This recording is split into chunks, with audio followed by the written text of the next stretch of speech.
plus jabaral la jabaro amnu sogole lo awna shu anikli oni yamma biye dene me kalo kile mwa ani konoton samba flanu wansa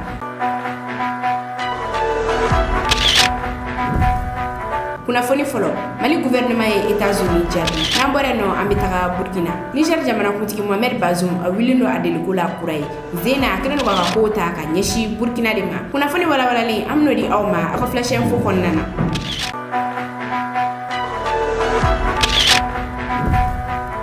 kuna fonda mnena ubetana nye Turki Colonel Assimi Goïta félicitations ci Turki jamana kuntiki mani ali toko ko Erdogan kunu kari me kalo kilemwa ani shegi Erdogan ale gaina kura ye Turki jamana kuntiki ala abena sankura wereke Turki kuna nyina yere ya samwani Erdogan ale be Turki jamana kuntiki ala wanyina ashi ube sam bioro ani konontonela kemenge mesala la voting yere senfe Erdogan ale biduru ni flariso kunu Erdogan ale ko ni gaini election na bi dene me kalo kilemwa ani kononton Colonel Assimi Goïta ni ale Mali jamana kuntiki ay batakici batagim konnana ay filtration kene ci Erdogan ma Colonel Assimi Goïta yala donia ka foko Erdogan gagne Turki jamana kuntigi ala kuray obena ke sababu yi Turki ube fe uga jamana politique ke chogamina anu be fe uga jamana yere ka taganya chogamina uko bena nye soro Turki ale ni jemi kono ni mo shiga commandement aka konnana tukuni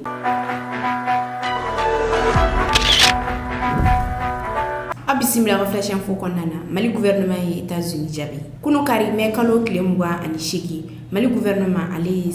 seben konnana ayala dunia kafo kuni mugatina Ameriki alebega toche wale chamanita ka nyeshi malima wa kuga ni wale nunu koni dabla Mali gouvernement ka kunu seben konnana ayala dunia kafo kuni mugatina koni Ameriki alebega wale mitaka nyeshi malima kala nyini feme ure ka Mali makutuche jiye kono Mali gouvernement ka seben konnana ayala dunia kafo ko alamsati mini me kalo kilemwa ani duru Ameriki gouvernement ale décision mi konnana ayala dunia kafo ko Mali militaire chef fula kuye nyangili konta ka nyeshi uluma femi Ameriki visa ko ate duma wa ko anu yala nyini fene ate di uma ni o militaire nyamo fulano no oluyi moko folo ale to de ko colonel Mustafa Sangari ale yere commandant parachute moko ka nyamo di mura kele sefe ale jigina yenino moko fulana ale to de colonel major Lassine Togola ale blala colonel Assimi Goïta norila force spéciale konnana wa mura sefe anaka kele ke chew ulu koni jigina yi Mali gouvernement ka kunu seben konnana yala donia ka koni Americain ko ngani décision takaleje noeka nyangilita ka nyeshi ni force spéciale nyamo fulanuma uya yira kafu ko Amerique ale ko ni décision tawa ay kuna funi ko ni chari wa ko ama justice respecté ko sabula tribunal foire mafo ko ni militaire nyamo fulanu ko ni wi civil bonne unina mura kelen senfe nga ko Amerique ay ni décision ta ko la ulu kon tisaka fama chugo shire Amerique bisika décision ta chugo yamina Mali gouvernement la donia kafo ko Amerique yere abalaka asinsi ka soni farasigi oni ka rapport yere ka mura ka ko ni rapport yere takalaje ibaye ka foka kono kuma oni cien ka jamno gona wa kulu yere u fela fo ni rapport ina no yi Mali gouvernement ko wakati mina Ameriki alibega ni wanita ka nyeshi Mali officier supérieur mo flama ko wakati kelena Ameriki ministre des affaires étrangères alega kumala sila aliko kuna fundila o ka sigale do Malila ko Russie Wagner bega keleke Ukraine ko Mali abega demedo o Wagner mo ma ko marfa sa kula do Ukraine wa ko marfa nyere o ga sani Mali tokodi ni kuna foni ko ni a charle Mali gouvernement le ma bla daga girindala Ameriki kala sigide me Mali ko nana ndi alere musula kai Mali gouvernement ko ni ay wele bla ama ka nyininga buga kuma fo nasro adalwa jume ngam musuko fele ko ne masika dalwa fo iridi o mo gam yere kuma fo anyininga raka dalwa dodi ak on masika dalwa di akoko singa na drone do Mali gouvernement amada o doroma akoko 2021 wakati mina kele kun kanelo Mali ko nana Mali ko ni ale wila ka warta kata kabita pankulu ko ni sa Ameriki ma pankulu ko ni sa ne Amerika wi pankulu bloqué fo kalo dama do so la pankulu ko ni blaka na Mali ko no yo pankulu yere wi kaza doy Mali gouvernement la donia ka fo ko ibe fe ben kana ika jamana ani jamana were min nyogo che kite ni wale suguta ka nyeshi o jamana ma chugo ya shirila Mali gouvernement la donia ka fo ko wakati mina Mali che siglindo akaba maka chikelela ni American were kelen ka libi kele ni o kera sababu ka ambi ni kele ko ni kolla konnana Mali gouvernement ko kuti jana e chugo shirila American uka mangutu jugu walo ta ka nyeshi Malima wa ko femi Mali ka souveraineté no e Mali ka irma horoye ko fene boye kunnafoni filana Tombouctou kɔfɛ kunun kari mɛ kalo tile 28 Mali gouvernement mɔgɔ dɔw olu wulila k'u kunda gaw kan u kun taalen don constitution kura ko ɲɛfɔ ko mɔgɔ ka taa voter référendum kan mɔgɔ minnu yɛrɛ wulila ka taa o ye Mali ministre min ɲɛsinnen don bɛn kama colonel Ismail Wake ale ni Mali ministre de la communication Aruna Touré nka ni ministre fila ninnu kɔni u ma se k'u dakɔnɔ kuma fɔ sabula u selen gaw ye gawkaw kɔni y'a yira k'a fɔ ko fɛn min ye référendum kuma ye ko ko in bila kɛrɛfɛ pewu ko fɛn min ye olu ka jiko ani kuran ko n'o ma sabati kɔni olu tɛna na taa voter o la ko référendum in a ka bila kɛrɛfɛ gawkaw y'a ladɔnniya k'a fɔ ko kabini sunkalo kɔni ma se u bɔra k'u dama kasi jiko ani kuranko la ko mɔgɔ si ma kala don a ɲina ka bɛn ni ko in ye wa ko sunkalo yɛrɛ kɔnɔna na olu dɔw ye gilasi sa 100 walima 200 o yasa u bɛ se k'u sun tigɛ ni jisuma ye cogoya min na ko o bɛɛ la olu kɔni ma jate ko sisan ko référendum ko passeli k'u bɛ wuli ka na ko olu ka taa voter ko fɛn min ye référendum ko in kɔni ko k'a bila kɛrɛfɛ ko tant que olu ka ji ani kuranko a ma sabati kɔni da o tɛna na don référendum ko la fiyewu gawo yen nɔ o kɛlen gouvernement mɔgɔ kɔni olu y'u senfa k'u kunda gawo edem kan sabula u kun taalen don u dakɔrɔ kuma min yɛrɛ fɔ n'o ye constitution kura ko kuma in ye u ma se k'o ɲɛfɔ gawkaw ɲɛna u selen gawo edem kɔnɔna u ye jaw kɔni ta k'o cari ja min kɔnɔna na o y'a ladɔnniya k'a fɔ ko fɛn min ye groupe électrogène kura ye k'olu sɔrɔla wa ko ɲɛ bɛna sɔrɔ gawo kuranko la ni tile fila in kɔnɔna na nka gawkaw kɔni u ma bɔ u ka kuma fɔlen kan sabula dɔgɔkun tɛmɛnen yɛrɛ u bɔlen k'u ka jiko ani kuranko weleweleda kɔni kɛ o senfɛ gawo gouverneur yɛrɛ ale kumana a y'a ladɔnniya k'a fɔ k'u ka laɲiniw bɛɛ lajɛlen kɔni lamɛnna wa k'u ka laɲini olu kɔni bɛna ta ba la nka an ka jɛ an ka gawo gouverneur ka o jakunguru lajɛ ɲɔgɔn fɛ. Tous les problèmes évoqués sont des réalités. Donc nous, autorités de la région et les autres autorités de Bamako, nous sommes au courant et nous en sommes conscients. Et sachez que des recherches de solutions sont en cours. Puisque comme vous le savez, le président de la transition, dans les nouvelles orientations de notre pays, il a dit en troisième principe, tout ce qu'il faut pour le bien-être des populations. Rien ne sera décidé qui n'est pas dans le cadre du bien-être des populations. Donc les solutions sont en cours, tous les problèmes sont réels, sont connus, et nous sommes en train de chercher des solutions. Kunnafoni sabana o bɛ taa n'an ye Adema siège kɔnɔna na an sɔnna Mali constitution kura ye o la an b'a ɲini Adema cɛ ani muso minnu bɛ Mali kɔnɔ ani Mali kɔ kan u bɛ ka taa voter référendum na k'u sɔnna constitution kura ye nin ye Marimacha Jara kumakan ni ale parti Adema ɲɛmɔgɔba ye Adema mɔgɔ ka ɲɛmɔgɔ ale wele bila kunnafonidilaw ma a jabala la n'o ye Adema siège kɔnɔna ye o senfɛ a kumana Mali constitution kura kan a ka laseliw kɔnɔna na a y'a ladɔnniya k'a fɔ ko Mali constitution kura in bɔli olu kɔni y'a ɲini Adema mɔgɔ bɛɛ lajɛlen fɛ k'u ka constitution in kalan wa comme a kalannen kɔfɛ mɔgɔ fanba bɛɛ y'a yira k'a fɔ constitution u jɛnna n'a ye o senfɛ Marimacha Jara ale kɔni y'a ɲini Adema mɔgɔ bɛɛ lajɛlen fɛ minnu bɛ Mali kɔnɔ ani Mali kɔ kan ko ni référendum in a bɛna kɛ u bɛɛ lajɛlen ka taa voter ko oui u sɔnna Mali constitution kura in ye Marimacha Jara ka laseliw kɔnɔna na a ko Adema mɔgɔ yɛrɛ ka laɲini ye bɛn ale ni basigi de jamana in kɔnɔna na o senfɛ a ye weleweleda kɛ ka ɲɛsin Mali autorités ma ko jamana kɔnɔdenw kɔni sigalen don fɛn min na n'o ye lakanabaliya k'u k'u jija a lakana kɔni sabati Mali fantan a 4 kɔnɔna na yaasa référendum in a bɛ se ka kɛ hɛrɛ ani baden kɔnɔna na an ka jamana in kɔnɔna na cogoya min na nin ye Marimacha Jara kumakan ni ale ye parti Adema mɔgɔ ka ɲɛmɔgɔba ye nka an ka jɛ an ka yɛrɛ ka kɔrɔfɔw lamɛn a bɛ ka dantigɛli kɛ an ka t'olu kan na an tun ye ci bila an ka bolofara fɛn o fɛn bɛ Mali kɔnɔ ani Mali kɔ kan bɛɛ ka sɛrɛsunba in kalan bɛɛ k'i ka hakilila fɔ a la an dun ye min ye bi o ye k'a fɔ an ka mɔgɔ o mɔgɔ bɛ an ka parti an ka tɔn bolofara fɛn o fɛn bɛ jamana kɔnɔ fɛn o fɛn bɛ jamana kɔ kan a bɛɛ lajɛlen ko u y'u yɛrɛ ye sɛrɛsunba in na a bɛɛ tɛ se ka ɲɛ nka min o hakililata caman sɔrɔla minnu bɛ sɛrɛsunba in kɔnɔ u b'a ɲini sa awa an ka o ta donc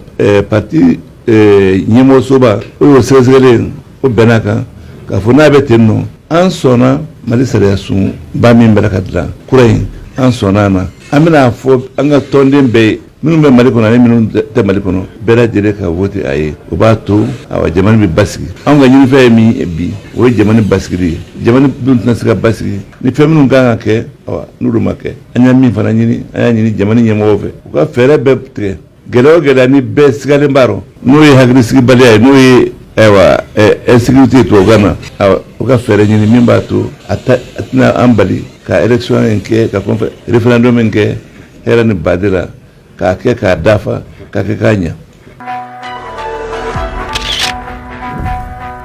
kunnafoni nana Amadou Albert Maïga bora ka parti yelema mogo ka plainte jabi. Amadou Albert Maïga ni ale CNT premier secrétaire parlementaire ale ka débat do senfɛ Renouveau TV sanfɛla la ako ko ka parti yelema ɲɛmɔgɔ no ye Musa Mare ko to premier ministre la domi kama ka willa ka taa Kidal ko don ina fɛmɛ ML mɔgɔ ye ku ye civil caman ne bɔnɛ o nina Kidal gouverneur kɔnɔna. Amadou Albert Maïga kelen ka ni kuma yi kɔni fɔ o kɛra fɛn ma bɛɛ parti yelema mɔgɔ ma sabula o y'a wele bɔgɔ jennin kan a welele bɔgɔ jennin kan a bɔra ka parti yelema mɔgɔ yɛrɛ ka plainte jaabi. Amadou Albert Maïga ka laselu kɔnɔna a y'a ladɔnniya ka fɔ ko ka ni plainte o tɛ ale bɔ a ja kan wa ko ni kɛlɛ de ka d'u ye k'ale tɛ siran kɛlɛ ɲɛ. Amadou Albert Maïga y'a yira ka fɔ ko don min na Musa Mara a bɛ wuli ka taga Kidal ko don kelen in na fɛn min ye société civile ale ni militaire caman de k'u bɔnɛna u ni na ko mɔgɔ si de tɛ ka a yɛrɛ ɲininka o banbagatɔ ninnu u muso an'u denw u kɛra cogo min na bi ko ale b'o o kɛlɛli la wa ko ni parti yɛlɛma mɔgɔ fɛ k'u ka ni plainte u bɛna ale bɔ a ja kan ko ni tɛna ale bɔ a ja kan wa ko kɛlɛ in a bɛ k'a kɛ wa k'a b'a kɛ ka se fo a dan de la ni Amadou Albert Maïga kumakan ni n'ale CNT premier secrétaire parlementaire ye nka an ka jɛ Musa Mara Gassama b'a fɔ a ye a fɔra i ye ko Kidal situation a bɛ cogoya min na bi bi in na a wagati ma se fɔlɔ i k'a fɔ k'i bɛ taa ka d'a kan i ye premier ministre de ye i bɛ politique a jɔyɔrɔ la i bɛ kow lajɛ ni hakili de fɔlɔ n'i labɛnna i ka cɛdenw labɛnna i bɛ taa i bɛ se ka mun kɛ i b'o kɛ nka situation bɛ cogoya min na k'a fɔra i ye k'i kana taa nka i ma mɔgɔ lamɛn i ko a mana kɛ mun ye k'i bɛ taa a ko nka i taara ni cɛw ye dɛ i ye cɛya kan fɔ i ni cɛw taara nka i seginna ka cɛw to i taara n'u ɲɛnama ye i seginna k'u su to a ko nka ni ne tun bɛ place la ni ne tun ye wallahi n tu su de bɛ taa ye nka ɲɛnama tun tɛ na ka da kan i ni cɛw ɲɛnama taara i seginna k'u to a ko nka ni ne bɛ place la fɛnɛ i kan ka démissionner ka bɔ jamana la wa i ye déclaration de guerre de kɛ jamana la ya sariya t'i yamaruya k'a fɔ k'i ka guerre déclarer au nom du pays o yamaruya t'i bolo o bɛ maa wɛrɛw de bolo o bɛ wasabulon de bolo o bɛ yɔrɔ wɛrɛw de la a ko nka i ye cɛya kan fɔ nka i ma cɛya wale kɛ. Il a dit justement c'est l'amateurisme de monsieur Mara qui nous a conduit à cela ne y'o fɔ ne t'o fɔlɔ ye k'o fɔ wa hali sini ne b'o fɔ wa hali sini ne b'a fɔ c'est l'amateurisme de monsieur Mara qui nous a conduit à ce précipice là parce que en tout cas mun rapport de cas i bɛ na ni rapport nous tout ça là c'est des branches dérivées mais le côté primitif moi je me griffe d'abord sur ça ne bolo ni ko bɔnna aw bolo n'a nana bi an bɛ jɛ k'a tilen ɲɔgɔn fɛ de. Mais de là à se mettre à calomnier ou à faire n'importe quoi ou à dire que né à Fongo ni à Keta né à Fotanto. Il y a une justice pour tout le monde, il n'y a pas de problème, je ne suis pas au-dessus de la justice. Je ne suis pas gonflé et d'ailleurs je respecte tout le monde. Mais Bella Djelem Bouya Ika Mirnataka. Mais Mbafo, ou Antesira, ou à Moumin Kouninka, Mbafo, Karaka, Moussa Maraga, déclaration de politique générale à Moukala, avril 2014, le 29 avril 2014. À l'ère de Bafo, allez, Jamana premier ministre de Wa, au moment des faits, il était premier ministre du Mali. Quand j'ai dit vous avez tué des gens, Amidou Yekuma arraché là, je n'ai même pas eu le temps d'aller quand Akuma Tofo. Et d'ailleurs, sur le plateau encore, on est même revenu sur tout ça, car faut embella les Maliens et Anga Djangambolo du Nyoma, ça ne sert à rien en Chifinaka ou Anga Blanyona. C'est la déclaration de politique générale là. Quoi Djamana qu'on n'a jamais dans l'histoire récente de notre pays, les Maliens n'ont eu aussi peu confiance en eux-mêmes. Comme Malais au Madélika Tiga ou la Djamana est reconnu depuis Malikara Malika, c'est une catégorie ni Wati Nganfro. Kwanga Surasu, Depenaï, qui fuit devant l'adversaire, comme Mali Surasu, me bolide, ou qu'elle est gagnée.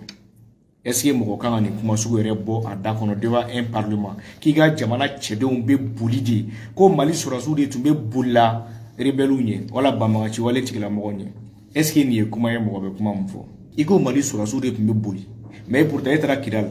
il faut que nous nous chou d'alentouille. À Sabali, il ne faut pas qu'on réveille les morts ici sur cette affaire-là. Tu as dit dans ta déclaration de politique générale que les militaires fuyaient. Et être à Kidal, nous, qui a fui, qui est revenu et qui est resté. Il ne faut pas garder à Kalal d'un tour de Nano. Quand on a fini, il a été défaiti. Ku gusi ku bo Kidal u molara u chile u bora Kidal u nale ko o de tora malidenw hakili la bibi na ka fɔ ko an ka fintigilakaw bolo i b'a fɔ ale yɛrɛ y'a fɔ cogoya min na ko an ka fintigilakaw bɛ boli et pourtant force wɛrɛw tun bɛ yen nɔ a bɛ se k'olu kuma fɔ Il pouvait dire que ni force ni ba jukoro parce qu'il y avait d'autres incidents politiques mouba ko jukoro anga finti la kaote les militaires n'ont jamais fui al ni anga sur soubla al ni minatu bulu bujo parce que ban jolla do banga horonya la de en tout cas tant qu'il mali de obi joli la obi ga horonya la de peut pas parler comme ça avec autant de c'est pas possible sincèrement catastrophe honorable député. Ce que nous prenions pour la substance n'était que l'écume, la partie visible de l'iceberg qui était dans des apparences des militaires recrutés dans des conditions douteuses, sur la soute à la condition d'un peu de formation tout boulot, matériel tout boulot, ni tout boulot, hiérarchité, fouetté. On n'a qu'au ni chité sur la soute boulot, on a qu'au recrutement manié, équipement fouetté, ni chité, et ni béfon, ni vorati, d'où n'avait que premier ministre. Mais nous, on a bien eu des fois, on a écouté, mais on a mis de sang, on a demain au baradilla. Mais à longueur de journée sur les plateaux, on a clé qu'à comment de femmes. Mais pourtant, mais vous avez échoué là où vous avez parlé. Échoué là, non. Tiens, fais nos bé à Savali. Jamana y jamana clé ni munu mambulu. Angala de angaklito anga jamana la. Aure kuma munu fokuno, au desera yoromna, au doniu. Ole nana fangata bika jamana la sika jamana taka bla sanfɛ kanga je kangolu dɛmɛ ko fa kan kunkolo tigɛ ko parce que ko ne ko meta sa kunkolo tigɛ kida la aka mɔgɔ dɔw yɛrɛ b'o kuma fɔ ko ni ma ɲɛ k'i ko k'i bɛ taa sa kunkolo tigɛ kida la an yɛrɛ b'i kunkolo tigɛ yan n'o awɔ problème t'a la ni maliko de don a kana dan k'a tigɛ dɛ a y'a c'est à dire que a ye n latunu yɛrɛ moi je m'en fous royalement très sérieusement mais c'est pour le Mali. Ne venez pas inquiéter mes parents ou inquiéter mon environnement. Kana mouroula kalaya kakou ke wa fo abna djenwulu que à travers des tapages ou autre là. Si vous êtes réellement confiant, retrouvons-nous sur des plateaux, il n'y a pas de problème. Moi je n'ai aucun problème.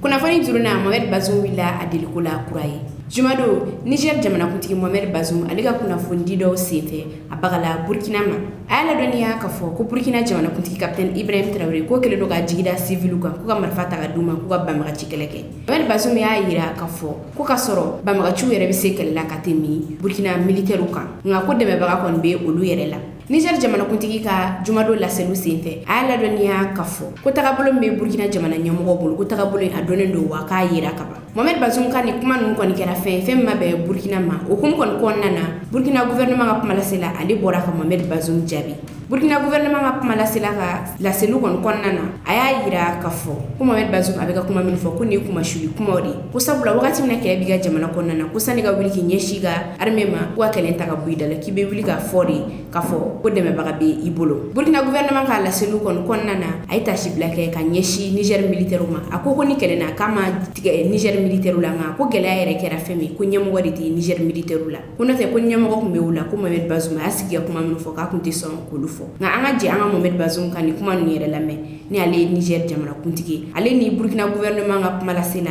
o jabi mindi ama. Si c'était fonctionnel, cela aurait été notre option propre. Ces terroristes, ils sont plus forts que nos armées. Ils sont plus aguerris que nos armées. Et des civils ne peuvent pas leur faire face. Quand vous donnez des armes à des civils, vous êtes exposé à deux types de risques. Le risque qu'ils soient une proie, que les terroristes viseraient délibérément avec des intentions cruelles, vous les exposez et ça devient de la chair à canon. L'autre risque, c'est qu'ils ne sont pas militaires. Et vous n'avez aucune idée de leur moralité individuellement. Vous donnez à des civils que vous ne connaissez pratiquement pas et des armes et vous les lâchez dans la nature, ils peuvent en abuser. Malheureusement, aujourd'hui, on en voit les résultats. Le peuple nigérien est un vaillant peuple. C'est le peuple frère du Burkina Faso. Nous pensons que le problème du Niger après cette sortie, ça vient confirmer déjà un certain nombre d'aspects qui lui laissaient entrevoir.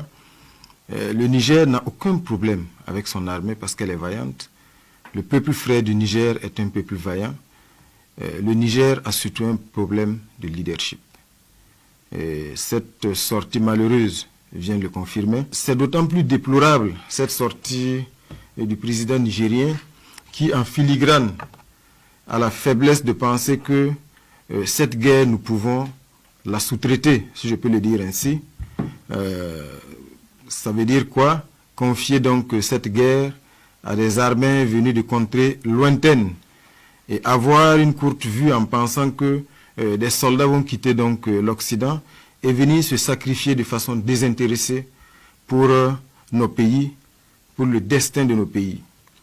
Mais visiblement, le président nigérien a fait l'option de confier le destin de son pays et le destin de ce combat engagé là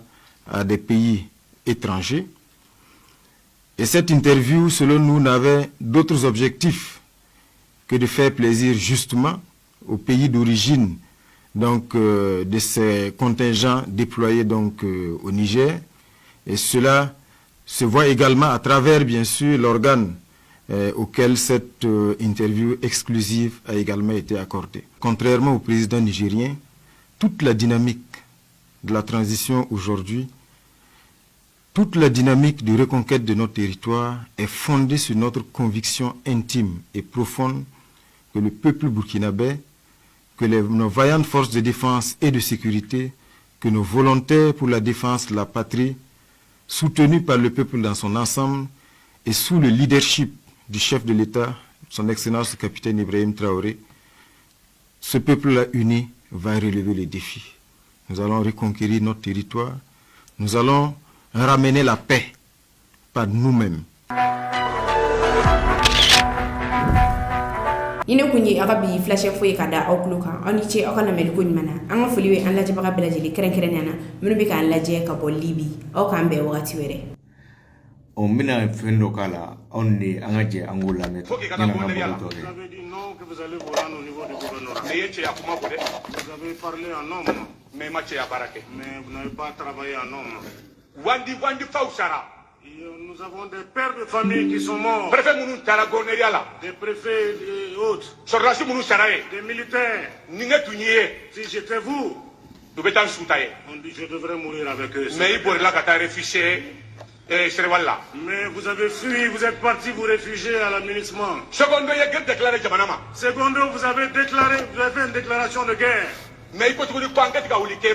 vous avez dit aujourd'hui qu'il faut encore mener des enquêtes. Vous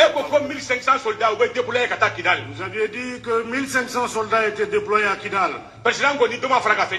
président de la République même a dit qu'il ne va pas y rester. Alors mbadiou obe boraga madu awaga samaga ni kumame ni kera assemblée ni gouvernement ka borosigi konnala aya soro Moussa Mara, il était premier ministre. Moussa Mara, premier ministre, président du parti Yelema.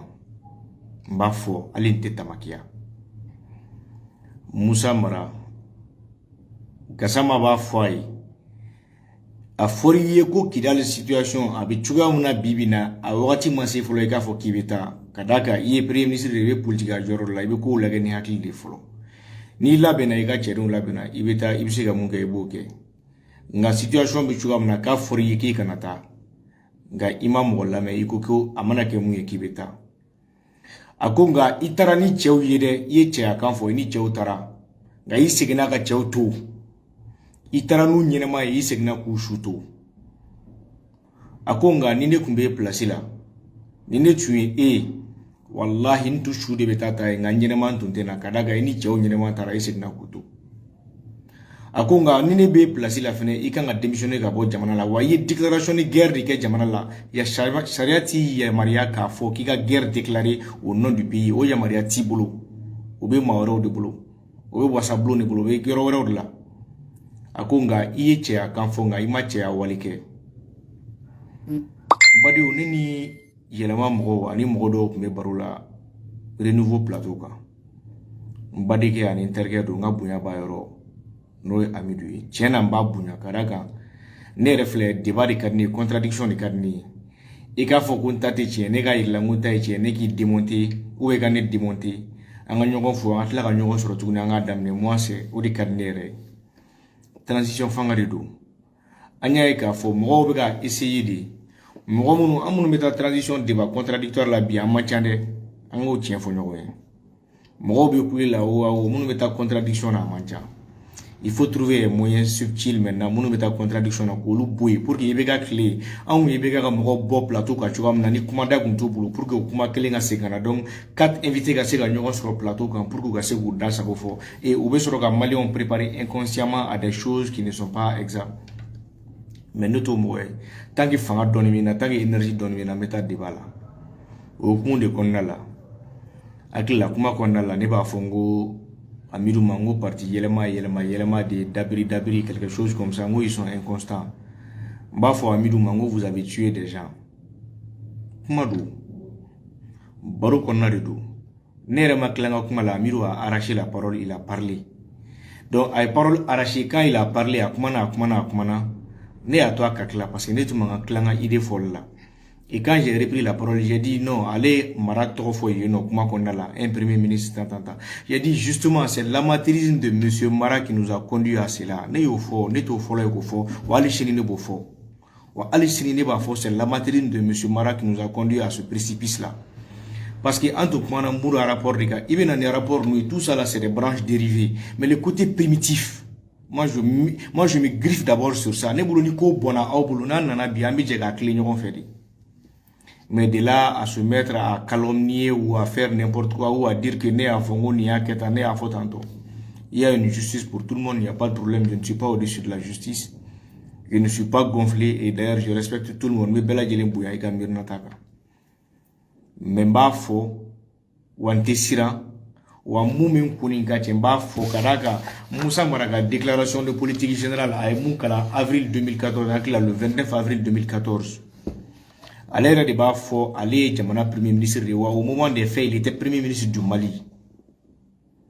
Quand j'ai dit vous avez tué des gens, Amidou Yokuma arraché là, je n'ai même pas eu le temps d'aller quand Akuma Tofo. Et d'ailleurs, sur le plateau encore, on est même revenu sur tout ça, car faut embellir les Maliens et Anga Djangambolo du Nyoma, ça ne sert à rien en Chifinaka ou Anga Blanyona. Mais ni Moko Keleme Kouta Kouke Koudoye, moi je pense que ce n'est pas la peine. Mais mes beaux garçons de me baranin quand on barre avec Kafo fouetté. Moumbi no fene ka foku na essayer de ka foku ida de kana kuma o mo tenir. Non, il y a un temps pour tout. Il y a un temps pour parler, il y a un temps pour se taire. Le moment viendra où si je dois me taire, je vais me taire. Et il va y arriver un moment où je vais me taire aussi à vie. Ça c'est un processus biologique qui est là et c'est tout à fait naturel. Mais pour cette fois-ci, je ne laisserai personne m'intimider. Ou bien k'a fɔ k'i bɛna tapage ni fɛn dɔw ta k'a kɛ k'a sɛgɛrɛ sincèrement ne yɛrɛ hakili t'o la n'i y'a ye ma bɔ hali ka kuma bi n tun tɛ fɛ ka kuma ka d'a kan élection référendaire sera ko wɛrɛw b'an ɲɛ mun tɛ nin si ye et puis comatexte dayɛlɛli bɛ yen comatexte minnu y'a cun o dayɛlɛli bɛ yen nɔ an tun b'o baara la pour moi ce n'était pas la peine mais sincèrement ne yɛrɛ ka téléphone ne yɛrɛ tɛ ka lafiya parce que bɛɛ jɔrɔlen don hali ni mun ne wele ni ma ta o message cun ma k'a fɔ a bɛ taa bon c'est vraiment pour sortir leur dire que foyi tɛ yen. Ah non, mɔgɔw yi nɛgɛ mɔgɔw yi janfa mɔgɔ si ma nɛgɛ mɔgɔ si ma janfa wa mɔgɔ si ma fɔ wa ma fɔ CNT tɔgɔ la yɛrɛ n y'a fɔ n yɛrɛ ka kumakan de don débat de don c'est la contradiction c'est la beauté de la démocratie. Mara ka déclaration de politique là a b'a fɔ ko la politique k'ale bɛ nale ka la politique qui va effacer des yeux et des mémoires de nos compatriotes les affres de la honte. Ko ale ka politique ale ka mara wagati bɛna kɛ sababu ye ka maloya ani kumasuli ani kumabi ani janfa ani désespoir ani miiri ani gɛlɛya mun b'an ka jamana kɔnɔna la k'o ta ka bɔ an ka jamana kan a k'ale bɛna Mali ka hɔrɔnya a n'a danbe de segin a ma 2014 est-ce que mara bɛ bɔ premier ministre la wagati min na Mali ka hɔrɔnya a n'a ka danbe segira a ma aw yɛrɛ k'o jaabi après an bɛ tila ka kuma jumɛn tuguni an bɛ na ye tuguni u b'a fɔ a b'a tila ka kuma tuguni. Mesdames et messieurs, honorables parlementaires, n'est la déclaration de politique générale là. Quoi Jamana qu'on jamais dans l'histoire récente de notre pays, les Maliens n'ont eu aussi peu confiance en eux-mêmes. Comme Maliens ont délicat où il est là, Jamana est reconnu depuis Malikara Mali, c'est une catégorie ni wati inconfro.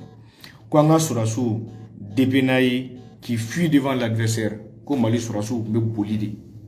ou qu'elle est gagnée.